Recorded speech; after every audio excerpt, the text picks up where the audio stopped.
Hey everyone, welcome back to In the Alley. My name is Cody. Glad you guys are back for another video.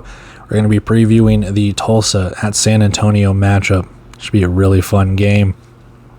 If you guys haven't heard or haven't watched any of the other videos or whatever, and I'll say it here again, just trying something different. Just trying to do all the different previews with a different video so you don't have to scroll through or do all the different timestamps or whatever. You have your own special video. That way you don't have to scroll through, watch any of the other ones. This one is just for this game. If you want to watch the other ones, cool. Recaps will be the same way. Just trying to see if something different works. We'll see. I don't know how different it'll work or how I'll be able to tell, but we'll see. That being said, let's get into it here. Preview card popping up.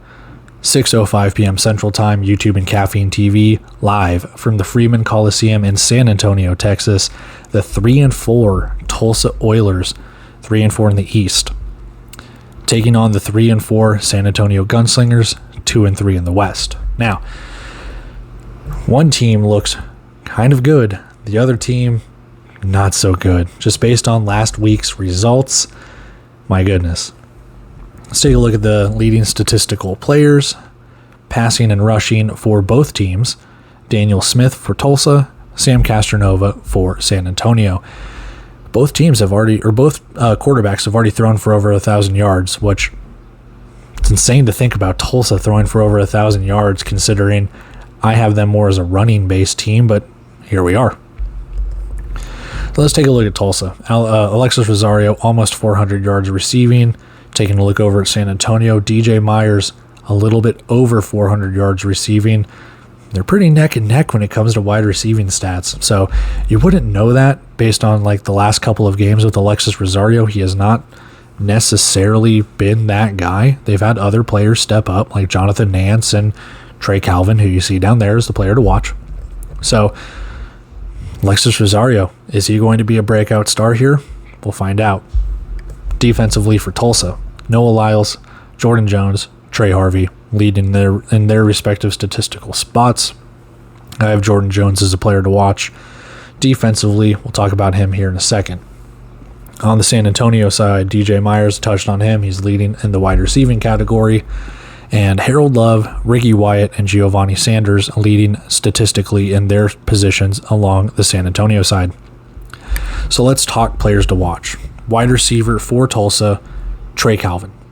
7 catches, 89 yards, just 1 touchdown. But ooh, that is a good stat line. He got signed just a couple weeks ago, so it's not like he is brand new.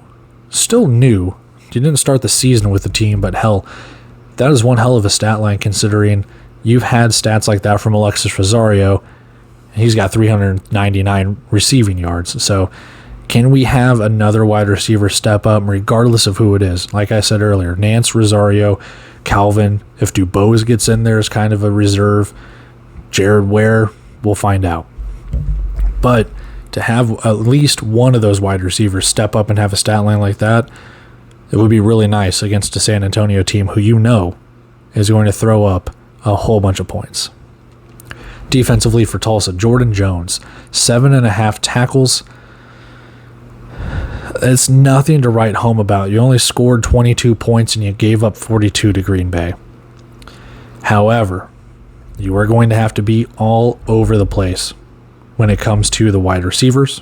When it comes to the rushing game, you are going to need to rely on Jordan Jones almost every play. Simple as that. You will need to pressure Sam Castronova as much as you can. Whether you blitz him, he will find that guy in the zone. Whether you drop back in coverage, he will find that guy in the zone. He will hand it off. He'll do whatever he needs to. Jordan Jones needs an A-plus game here. Simple as that. On the San Antonio side, Callie Rashad, more of the same. Simple as that. 10 catches, 122 yards, and 3 touchdowns. Electric. Again, just on the Tulsa side, for San Antonio, Rashad, Myers, Upshaw, whoever, and Naquan Murray, I don't think he even played in the last game. If he did, it was very rare. You need that wide receiving core. You want to go 500? Simple as that. You want to prove that we talked to Tom Manass and Inside the IFL with Todd Tryon and all of that stuff. If you watch that on the IFL page, he talks about putting up 60 points. That's how you do it. Cali Rashad, 3 touchdowns. DJ Myers getting his touchdowns. Austin Upshaw getting his. And don't forget Sam Castronova running the ball in. So, needless to say, this offense is going to put up points. We'll see if they can do it against this defense. Giovanni Sanders, 6 tackles against Duke City. Not bad, but I put him here as kind of that stymie. He needs to sit there and stop this passing game. This team only got held to 22 points last week. We know San Antonio's defense can give up points. Simple as that. But this is a good game for them, a good litmus test to say, hey, this team only gave up 22, or this team only scored 22 points. Can we even replicate that, or even maybe 28 or 30 or whatever, and have it be like a 60-30 win, and have that blowout that you've been wanting for a while, and get to 500. Simple as that. Again, easier said than done. I know I always say simple as that, but easier said than done.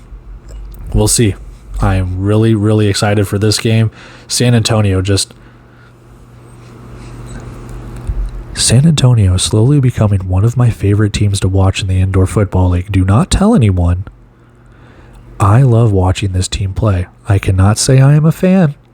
But I love watching this team play. They are electric. I love it. Don't tell anyone. Our secret. Moving on. Series history. They've never met. 0-0. First meeting between the two. Gunslingers favored by 4.5. Moneyline juice to them. Over-under of 101.5. They're expecting points in this one. Let's go take a look at our injury report, our roster, our bet. I'm losing my mind here. Our bet and our predictions. We'll get on out of here. All right. Injury report popping up. Nothing to report on the Tulsa side. Josh Crockett's still on short-term injury reserve. San Antonio on their side, they have added linebacker Tristan Vance. Other than that, everything stays the same. Pretty simple injury report. Let's go take a look at the rosters. All right, 25-man rosters here. And start on the away side. Tulsa has signed Andre Sale. He was with the Louisiana Voodoo of the Arena Football League. I don't think he signed a contract with anyone in the IFL, so he is, eligible to return to the IFL. So they have signed him. They're back to a 3-quarterback tandem, as far as I know. Offensively, I don't see any changes. Defensively, I don't see any changes. That's the only change. They have signed Andre Sale. We'll see if he gets into the game. I don't understand why, unless they're going to get rid of Dylan Van Boxel. I don't know. But anyway, they've signed Andre Sale. Easy. On the San Antonio side, offensively, not really anything different. You had Trey Long signed last week. He contributed. Vincent Gregory had a couple of returns and a couple of catches, or at least passes his way. More of the same offensively for San Antonio. On the defensive side, they have activated Jeremiah Kane, who was with he was with Duke City, and was he with Tulsa or was he with Vegas? I can't remember. He was with Duke City, though, I know, at least last year, and he was with either Vegas or Tulsa or someone like that as well. He played for 2 teams. Kevin Voiles got into the game. I believe he started. And that's really it. And that's really it for the San Antonio side, too. Defensive backs and linebackers stay the same. That's really it. So I'm expecting some points. I'm expecting a lot of points. I'm hoping a lot of fun here. But anyway, let's go take a look at our bet. Let's go take a look at our prediction. And we'll end, I guess we'll just end the preview after that. All right. Best bet. I know I just said it, but under 101.5. I still expect some points here, but you're asking both of these teams to put up, it's going to be 102. You're asking both teams to put up 51 points. I just do not see Tulsa putting up 51 points. And even if you're like, okay, well, San Antonio can put up 60. They can put up 60. But if they're putting up 60, it means to me that Tulsa's not putting up 40. I don't know. Maybe they do, and it's just a huge boat race, which will be fine. I'm fine with points. Points, touchdowns, points. Cool. I know I've bet the over in other games, and it's come back to bite me. Betting the under in San Antonio has come back to bite me. I know that for a fact. But There's just something about this game, something about Tulsa's defense maybe standing strong a little bit. Tulsa's offense has the running game ability to waste some time here. I don't know. I like the under here. It could be a sweat. It could be. But I do like the under here by a little bit.